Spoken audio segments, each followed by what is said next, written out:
This video is a review of Splash Cafe's clam chowder in a sourdough bread bowl. Splash Cafe is located in Pismo Beach, California. Everything arrived fine and the clam chowder was still frozen. The sourdough bread bowls are large. Splash Cafe was first started in 1989. Their clam chowder is award-winning and often has placed first in Pismo Beach's annual crab festival. The clam chowder was prepared using the stovetop heat in the pouch method.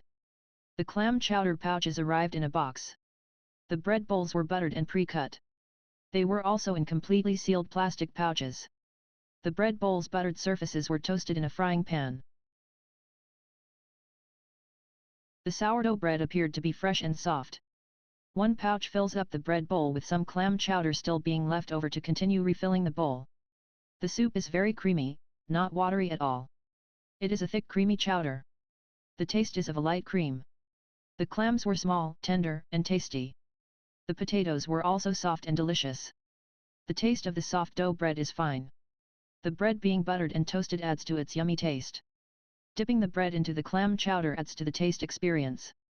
Overall an excellent clam chowder. It is a flawless chowder. The Splash Cafe's clam chowder in a sourdough bread bowl is a well-made meal that will satisfy anyone, including those who have a hearty appetite. This delicious clam chowder is award-winning and would be competitive in any clam chowder contest held anywhere in the world.